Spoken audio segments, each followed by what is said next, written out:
नमस्कार। MP debate में आपका स्वागत है। नए चेहरे मोहरे। दरअसल कल अगर हम कहें कि लोकसभा चुनाव का पहला चरण जो है उसकी शुरुआत कल से हो रही है और मध्य प्रदेश की 6 लोकसभा सीटों में कल मतदान है, तो मध्य प्रदेश की राजनीति में कई सालों बाद बदलाव देखने को मिल रहा है। विधानसभा चुनाव के बाद प्रदेश में सियासत की तस्वीर बदल गई है। भाजपा कांग्रेस के नेतृत्व और चुनाव रणनीति में भी बदलाव आया है। भाजपा ने सीएम बदल दिया है, जबकि शिवराज सीएम का चेहरा थे। वहीं हार के बाद प्रदेश कांग्रेस की कमान जीतू पटवारी को सौंप दी गई है, जबकि पटवारी खुद चुनाव हार गए थे। पहले पूर्व सीएम शिवराज सिंह चौहान भाजपा का नेतृत्व किया करते थे, तो कांग्रेस की कमान कमलनाथ संभालते थे। दोनों नेताओं की टिकट वितरण में अहम भूमिका हुआ करती थी। शिवराज सीएम की जगह विदिशा लोकसभा से प्रत्याशी बन गए। वहीं कमलनाथ छिंदवाड़ा में अपने बेटे नकुल नाथ की राजनीति चमकाने में जुटे हैं। विदिशा शिवराज सिंह की पारंपरिक सीट है। कांग्रेस के दिग्गज नेता प्रताप भानु शर्मा से उनका मुकाबला है, जबकि कमलनाथ के लिए नकुल को लोकसभा चुनाव जिताना चुनौती बन गई है। छिंदवाड़ा में भाजपा लगातार कांग्रेस में सेंधमारी कर रही है। कैलाश विजयवर्गीय की टीम छिंदवाड़ा में डेरा डाल के जमकर बैठी हुई है। नकुल नाथ का भाजपा के विवेक बंटी साहू से सीधा मुकाबला है। वहीं दूसरी ओर गुना लोकसभा सीट पर केंद्रीय मंत्री ज्योतिराज सिंधिया अपनी साख बचाने की लड़ाई लड़ रहे हैं। 2019 में यहीं से सिंधिया कांग्रेस की टिकट पर अपने ही करीबी ने केपी यादव से चुनाव हार गए थे। आज हम इसी मुद्दे पर चर्चा करेंगे, लेकिन इसके पहले हम देखते हैं कि इस बारे में राजनेता क्या कुछ कह रहे हैं। अलग अलग जिम्मेदारी है और पार्टी की रणनीति के हिसाब से हर एक नेता जो है वो अपने काम कर रहा है। हमारे बड़े नेता को जिम्मेदारी दी गई है चुनाव लड़ने की, तो किसी को दी है चुनाव लड़वाने की।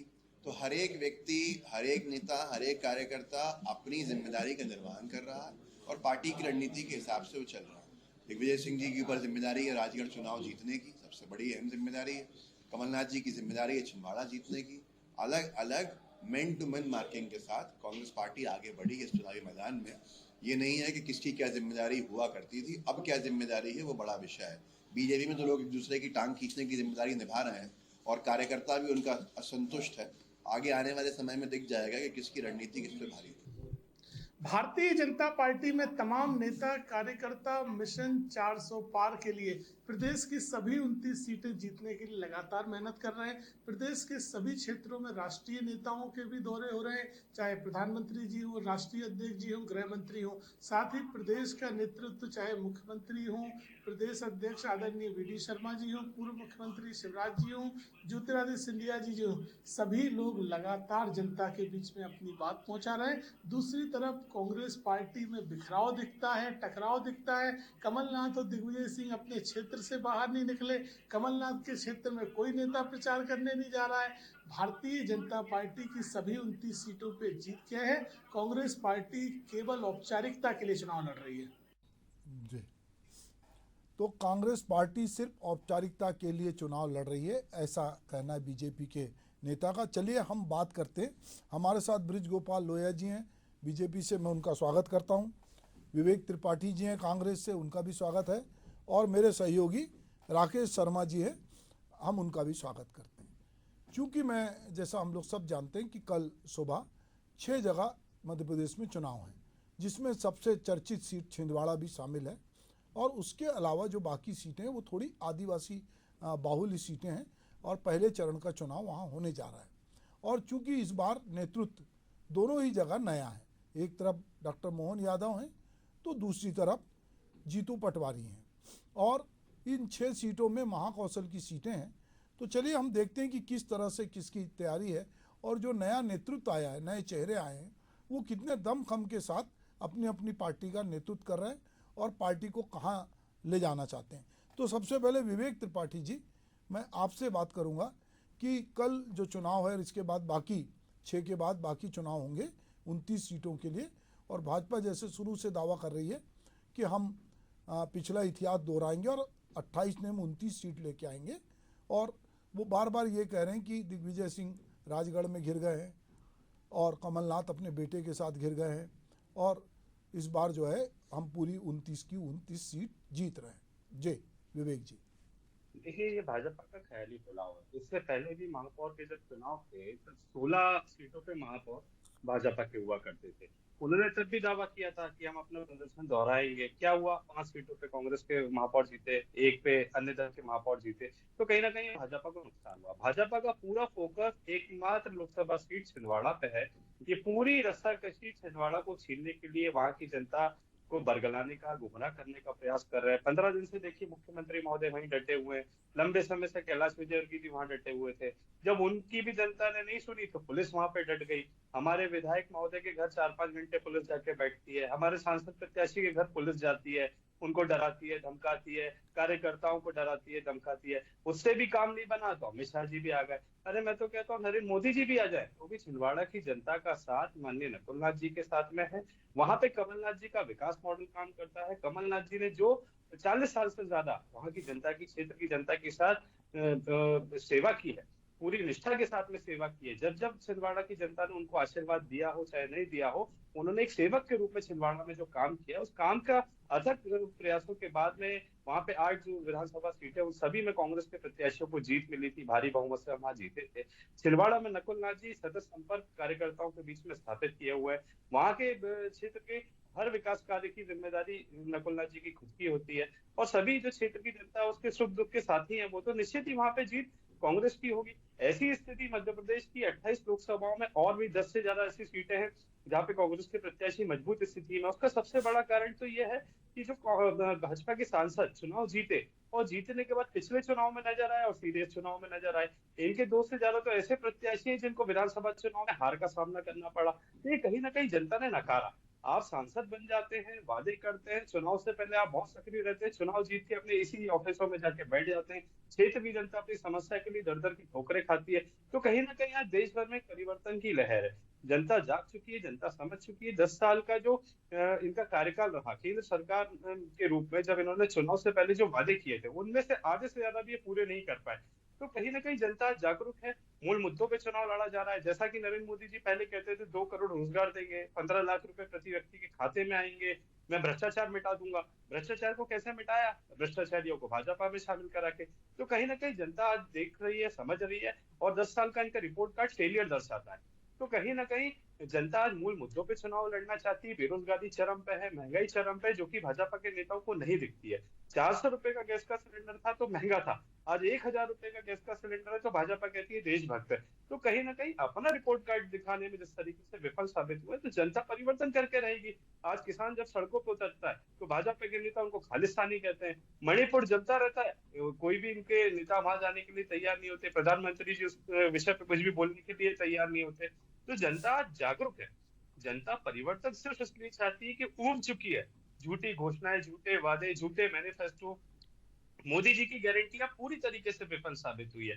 भाजपा के नेता कहते हैं मोदी जी विजन वाले नेता है। मैं कहता हूं मोदी जी टेलीविजन वाले नेता है। सिर्फ घोषणाएं करते हैं, लुभावने वादे करते हैं, और जब सरकार में आ जाते हैं तो उसमें से कुछ भी पूरा नहीं कर पाते। आपने युवाओं के लिए क्या किया? आज बेरोजगारी चरम पे। आप कहते हैं हम मुद्रा लोन 10 लाख से 20 लाख कर दिया है।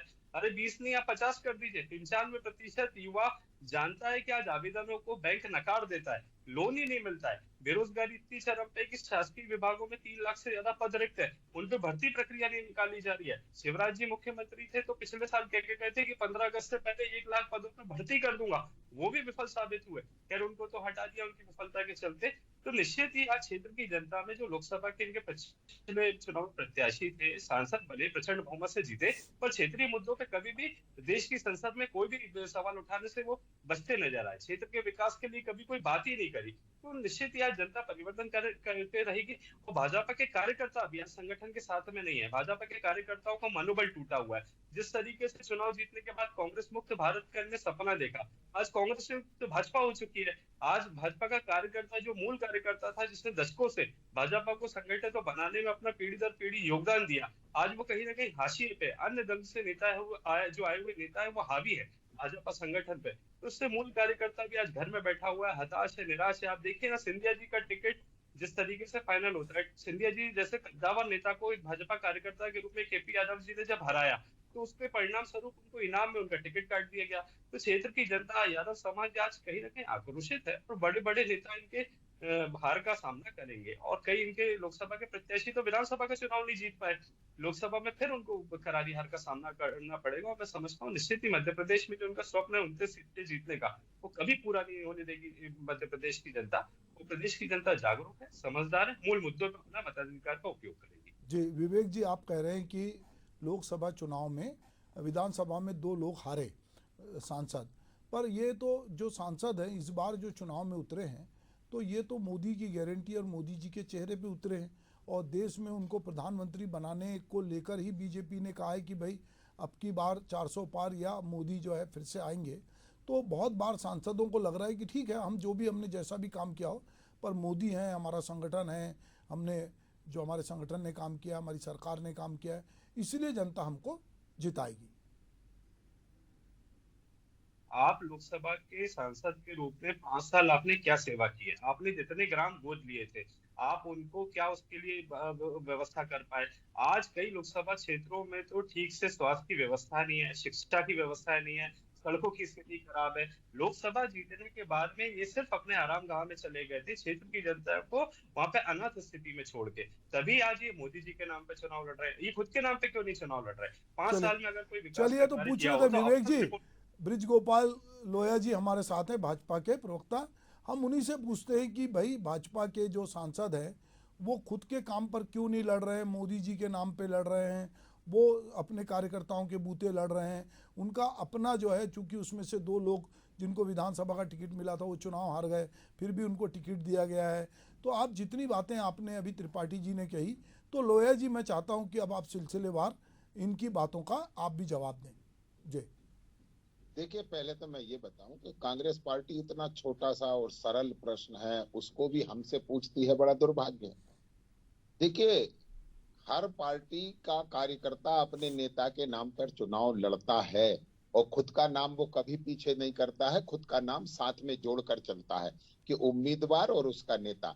परंतु कांग्रेस पार्टी का संकट ये है कि आपको याद होगा कि इंदिरा जी के जमाने में इंदिरा जी के नाम पर चुनाव कांग्रेस लड़ती थी कि जात पर ना पात पर, इंदिरा जी की बात पर मोहर लगेगी हाथ पर, यही था ना नारा। अब आप देखिए, समय बदलते बदलते बदलते आज स्थिति ये आ गई है कि कांग्रेस पार्टी के उम्मीदवार अपने नेता के ना तो फोटो का इस्तेमाल करना चाहते हैं, ना उसके नाम का इस्तेमाल करना चाहते हैं। जो थोड़ा बहुत 10-12% मत उन्हें मिल रहा है कि कहीं वो मत और गड़बड़ ना हो जाए। ये बड़ा सीधा सरल प्रश्न है। पूरे देश की जनता जानती है कि जब नेता की लोकप्रियता होती है तो निश्चित नेता का नाम भी आगे होता है, नेता का काम भी आगे होता है। अब दूसरी बात है, मैं बहुत सारी बातें सुन रहा था। आपको ये समझना पड़ेगा कि देश कहां जा चुका है। देश कांग्रेस की सरकार के दौरान 1.8 बिलियन ट्रिलियन की इकोनॉमी था, जो बढ़कर 4 ट्रिलियन की इकोनॉमी हो चुका है। और ये विकास केवल किसी भारतीय जनता पार्टी या किसी नेता के नहीं, ये 140 करोड़ देशवासियों की दम से हुआ है, उनके सामर्थ्य से हुआ है, उनके पुरुषार्थ से हुआ है। भारतीय जनता पार्टी और नरेंद्र मोदी जी ने तो केवल उन पर विश्वास किया है और काम का अवसर मुहैया कराया है। किस तरह, आपको याद होगा, ये अभी बातें कर रहे थे विवेक जी, मुझे बड़ा हंसी आ रही थी। किस तरह आपको याद होगा कि कांग्रेस की सरकार 200 टन सोना गिरवी रखकर एक लोन लेकर आए थे और भारत का विदेशी मुद्रा भंडार $1 बिलियन बचा था मात्र। आज वो ऐतिहासिक स्तर पर सबसे ऊपर है। जब विवेक जी यहाँ बैठकर बात कर रहे हैं, $650 बिलियन ऐतिहासिक स्तर पर विदेशी मुद्रा भंडार है, ऐतिहासिक स्तर पर स्वर्ण भंडार है, ऐतिहासिक स्तर पर जिन सड़कों, जो काम की बात, मैं केवल काम की बात करूंगा, किस तरह से देश ने सड़कों को दुगने होते देखा है, 2 लेन को 4 लेन होते देखा है, 4 लेन को एक्सप्रेस हाईवे बनते देखा है। किस तरह देश ने बदलता हुआ रेलवे का नेटवर्क देखा है, किस तरह देश ने बदलते हुए हवाई जहाजों के और हवाई अड्डों की संख्या को देखा है। किस तरह लोगों ने, यह भी बात कर रहे थे बेरोजगारी की, 10 वर्ष में यूपीए की सरकार ने कुल जितनी नौकरियां दी उससे 1.5 गुना से ज्यादा तो मोदी जी की सरकार ने 8.5 वर्षों में दी। 8.5 वर्षों का डेटा दे रहा हूं, यहां तक आते आते तो 2 गुना हो जाएंगी। परंतु जिनको देखिए, जिनको फोन पर लोन मिलता था, निश्चित वो बंद हो चुका है। वो लोग, चाहे वो ललित मोदी हो, चाहे वो नीरव मोदी हो, चाहे मेहुल चौकसी हो, चाहे विजय माल्या हो, जो फोन पर लोन था उसका खेल खत्म हो चुका है। आज मेरे देश में आपको याद हो, विवेक जी जानकारी अपडेट कर देता हूं, 1.25 लाख स्टार्टअप हैं जो आपके यहाँ जीरो थी संख्या, 1.25 लाख। उस 1.25 लाख में से भी 100 से ज्यादा $1 बिलियन से ज्यादा के स्टार्टअप हैं। ये देश के युवाओं का सामर्थ्य है। इस तरह से देश बढ़ रहा है और इस तरह से देश बदल रहा है। इस तरह से देश बदल रहा है कि आज देश के लोगों को 2020 से लेकर आज तक और आने वाले 2029 तक निशुल्क राशन उपलब्ध कराने की सामर्थ्य इस देश में है। ये दुनिया का सबसे बड़ा फूड प्रोग्राम है। ये वही देश है जिसमें कृषि बढ़ी है। आपके जमाने में किसान ने किस तरह से समय निकाला है वो पूरा देश और मध्य प्रदेश का किसान खासतौर से जानता है। परंतु आज मेरे मध्य प्रदेश का किसान 157 देशों में अपने बासमती चावल की सुगंध पहुंचाता है। 142 से ज्यादा देशों तक मेरा मध्य प्रदेश गेहूं पहुंचाता है। ये आंकड़े बताते हैं कि किस तरह देश और प्रदेश बदला है और किस तरह देश ने तरक्की और प्रगति की है। हाँ, केवल उन लोगों को बहुत असुविधा है जिन्होंने ये मान लिया था कि इस देश पर राज करना तो केवल उनका इंटाइटलमेंट है, तो वो इंटाइटलमेंट समाप्त हुआ है। आज देश में जिसमें सामर्थ्य होगा वही होगा। अब बात करता हूं छिंदवाड़ा की, जो विवेक जी बड़ी चर्चा कर रहे थे। आपने यदि गौर से सुना होगा तो पूरी चर्चा में कहीं विवेक त्रिपाठी जी ने कांग्रेस पार्टी का जिक्र नहीं किया। नकुलनाथ, कमलनाथ और उनके संबंध बताते रहे। मैं एक बात बड़ी ईमानदारी से कहता हूं, यही तो फर्क है कि कार्यकर्ता में और परिवारवाद में, यही तो फर्क है कि वंशवाद की विचारधारा में और देश को आगे ले जाने की विचारधारा में। हम पार्टी की चर्चा करते हैं, हम पार्टी के कार्यकर्ता की चर्चा करते हैं। आज भारतीय जनता पार्टी का एक एक कार्यकर्ता इस बात के लिए संकल्पित है कि जो छिंदवाड़ा की सीट हमसे छूट गई थी वो सीट हम किस तरह और जीत सके, 28 सीटों के साथ साथ जीत सकें। ये स्थिति भारतीय जनता पार्टी के कार्यकर्ता की है। और कांग्रेस इस बात से आत्ममुग्ध है कि एक भी कांग्रेस का कार्यकर्ता छिंदवाड़ा प्रचार करने नहीं गया। प्रदेश कांग्रेस के अध्यक्ष जीतू पटवारी नहीं गए, नेता प्रतिपक्ष उमंग सिंगार नहीं गए, अपने आप को देश का महानतम और सबसे बड़ा नेता मानने वाले तुष्टीकरणवादी दिग्विजय सिंह नहीं गए। कोई नहीं जा रहा है। कमलनाथ को वहां अकेले छोड़ दिया है। एक बात और कहता हूं कि आप केवल छिंदवाड़ा की बात मत कीजिए। जिन सीटों पर चुनाव है, आपको याद है कि यहाँ शहडोल में भी चुनाव है, यहाँ सीधी में भी चुनाव है और रीवा में भी चुनाव है। कोई सीट कांग्रेस जीतने नहीं जा रही है। अभी चर्चा कर रहे थे कि जो लोग विधानसभा में हार गए, मैं बड़ा स्पष्ट रूप से कह दूं कि जिन फग्गन सिंह कुलस्ते जी की आप चर्चा कर रहे हैं श्रीमान, वो 1990 से आज तक निरंतर वहां से विधायक और सांसद हैं।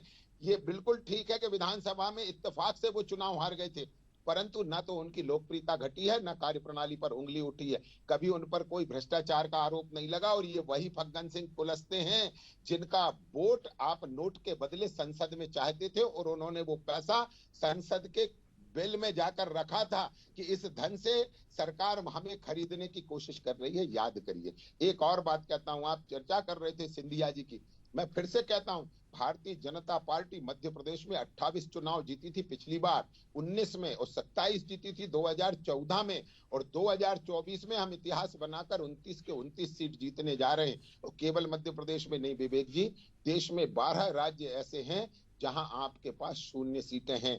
जनाधार किसे कहते हैं वो तो कांग्रेस भूल चुकी है। आपकी यात्रा 414 से शुरू हुई थी, हमारी यात्रा 2 से शुरू हुई थी। 2 से हम 303 पर पहुंचे और 414 से आप 44 पर पहुंचे। ये गैर गंभीर मुद्दे उठाने के कारण है, ये गैर गंभीर विषय उठाने के कारण है और अपने उठाए मुद्दे से स्वयं पलट जाने के कारण है। जब आपकी न तो आपकी पार्टी के पास कोई नेता है जिसकी कोई विश्वसनीयता हो, न नीति है जो देश को आगे ले जा सके, न नियत है कि गरीब का कल्याण कर सके, तो जिनके पास न नेता है, न नीति है, न नियत है, वो किस मुंह से जनता के बीच में जाते हैं। बड़ा दुर्भाग्य है। विवेक जी, तो बताइए, ना नेता है, ना नीति है, ना नियत है, और आप जो है 414 से 40-44 तक पहुंच गए, आप रिवर्स गियर में गए, तो आपको लगता है कि अब बीजेपी भी रिवर्स गियर में जाएगी? देखिए, बहुत मंत्रमुग्ध करने वाला भाषण देते हैं भाजपा का नेता, यही क्वालिटी होती है। और भाजपा के आदरणीय मेरे बड़े भाई जो प्रवक्ता हैं, नकुलनाथ जी का नाम लिया, कमलनाथ जी का नाम लिया, कांग्रेस का नाम नहीं लिया। पूरे देश भर में मोदी के नाम पे वोट मांगने वाले, मोदी है तो मुमकिन है, एक भी जगह कह रहे हैं कि भाजपा है तो मुमकिन है। एक व्यक्ति के चरण में पड़ी हुई पूरी भाजपा आज ये दम भर रही है कि हम 400 पार, 400 तो इनके प्रत्याशी नहीं खड़े हुए, 400 पार का आप सपना देख रहे हैं। आप स्वप्न ताकि देखते मर्यादा का रहिए। पालन हो, तो जनता है, आपको जनता पहले जनार्दन है। जुम्मेवारी से करना ईवीएम पड़ेगा। की दम पे कोई भी अन्यथा सपना देख बहुत लीजिए। कठोर भाषा सुनने चुनाव के लिए तैयार मुद्दे हैं। पे मैं फिर से कहता हूं, जिस तरह का आप संवाद करेंगे उसी स्तर पर मैं करूंगा। यदि आप इसमें निम्न स्तरीय किसी भी शब्द का प्रयोग करेंगे, मैं फिर से कहता हूं, लोया जी, मेरी तो वो लोया जी पार्टी है मिर्ची जो लगनी हमेशा एक स्वाभाविक है। नेता के साथ मिर्ची चलती लगनी है। हमने स्वाभाविक है, काली वाली अटल लगी जी होगी को मेरे को नेता लगता माना है। तो अटल जी को परंतु नेता माना, मैंने और पूछा पंडित दीनदयाल आपसे, उपाध्याय मोदी है श्यामा तो प्रसाद मुमकिन है, मुखर्जी को माना भाजपा है तो तो उनको मुमकिन माना नहीं है नहीं। क्या? मैं आपको करेक्ट कर दूं, मैंने आपसे मैं प्रश्न ये आपको पूछा, करेक्ट कर दूं, आप ये ये चरण दोहरा चुंबन चरित्र की क्यों अपनाते राजनीति हैं? कांग्रेस सबसे पार्टी बड़ी का परेशानी संस्कार चलिए है, दोहरा विवेक जी, चरित्र क्यों अपनाते हैं? विवेक जी और लोया जी थोड़ा रोकते हैं। हमारे सहयोगी राकेश हैं। राकेश, ये जो कल चुनाव हो रहा है और 6 लोकसभा सीटों में, वहाँ पर ये जो नया नेतृत्व आया है भाजपा और कांग्रेस का, वो किस तरह से इस चुनाव को देख रहा है और आपको क्या बदलाव लग रहा है विधानसभा चुनाव में और इस लोकसभा चुनाव में? देखिए सुभाष जी, मध्य प्रदेश में ये पहली चरण में जो है 6 लोकसभा सीटों पे चुनाव होने हैं। और चूंकि यदि जो आज हमारा कार्यक्रम है नए चेहरे नए मोहरे, इसको लेकर यदि बात की जाए तो देखिए 1990 के दशक में जो है बीजेपी में नया नेतृत्व उभर के सामने आया था। पूर्व मुख्यमंत्री स्वर्गीय सुंदरलाल पटवा जी ने जो है बीजेपी में नए नेतृत्व को आगे बढ़ने की एक कोशिश की थी और उनको जगह दी थी कि वो आगे बढ़े। यदि बात की जाए तो पूर्व मुख्यमंत्री शिवराज सिंह चौहान और कैबिनेट मिनिस्टर्स कैलाश विजयवर्गीय तमाम ऐसे बड़े नेता दिग्गज हैं जो उस दौरान जो है आगे बढ़े थे। और एक कहा जा सकता है कि पीढ़ी परिवर्तन का जो दौर था 1990 के दशक में, वो आगे बढ़ा था।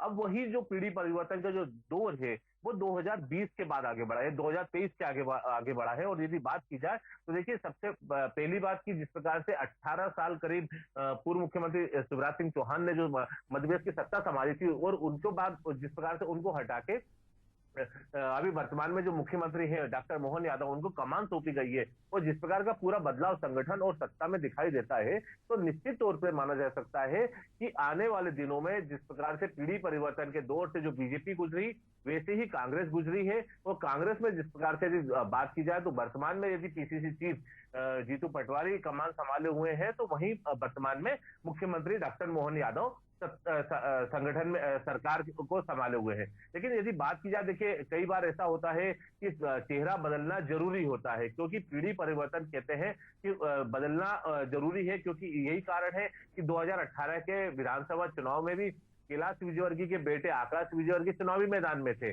तो वहीं इस बार बात की जाए तो 2019 के भी लोकसभा चुनाव में कमलनाथ ने अपने बेटे नकुलनाथ को चुनावी मैदान में आगे बढ़ाया। तो कह सकते हैं कि ये जो नए चेहरे हैं, इन नए चेहरों पे दांव खेला गया है। तो लेकिन पुराने चेहरों की बात की जाए तो वो पुराने चेहरे दब गए हैं। यदि बात की जाए तो कमलनाथ अपने ही गढ़ जो है छिंदवाड़ा, वहां तक सिमट के रह गए हैं। पहले चरण का चुनाव है, हालांकि देखिए इस बार बीजेपी ने पूरी रणनीति के साथ कमलनाथ को अपने ही गढ़ में जो है समेट कर रख दिया है। हालांकि देखिए पहले चरण की वोटिंग के बाद अभी दूसरा, तीसरा और चौथा भी होने वाला है।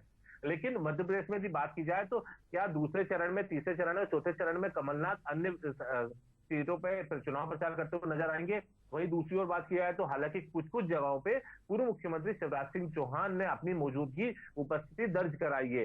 हालांकि कहने वाले जो राजनीतिज्ञ हैं वो कहते हैं कि शिवराज सिंह चौहान अपने गढ़ जो है विदिशा तक ही सीमित रह गए, लेकिन ऐसा नहीं है। अभी पार्टी ने उनको अन्य संसदीय सीटों पे भी जो है चुनाव प्रचार करने के लिए भेजा और वहां जाके उन्होंने चुनाव प्रचार भी किया है।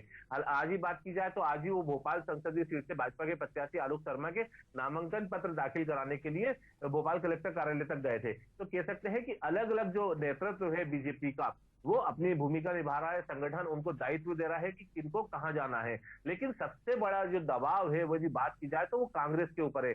कांग्रेस के भी दिग्विजय सिंह जी की बात की जाए तो राजगढ़ संसदीय सीट को फतेह करना, ये दिग्विजय सिंह जी के लिए बड़ी चुनौती है, क्योंकि जिस प्रकार से जो बीजेपी की घेराबंदी है साहब, जो रणनीति है वो बड़ी टाइट है और बड़ी एक कहा जा सकता है कुशल रणनीतिकारों के द्वारा जो है बनाई जाती है। और यही कारण है कि उसी कुशल रणनीति के चलते जो है कांग्रेस उसी गढ़ में जो है समेट कर जाती है। हालांकि देखिए कांग्रेस की बात की जाए तो पुरानी पार्टी है, वो इस जिस प्रकार से उन्होंने अभी इस रणनीति को जो बनाया है उसको कितना भेद पाती है ये तो चुनाव परिणाम ही बताएंगे। लेकिन जो बात की जाए तो चुनाव में इस बार नए चेहरों पे तो दाव खेला ही है, लेकिन जो पुराने चेहरे थे वो कहीं कहीं दब गए थे। जी ठीक है, तो इस चुनाव में नए चेहरों पे दांव हैं और कल जो है उसका पहला कहना चाहिए कि पहली परीक्षा है कि दोनों ही तरफ नए चेहरे हैं और दोनों तरफ नया नेतृत्व है।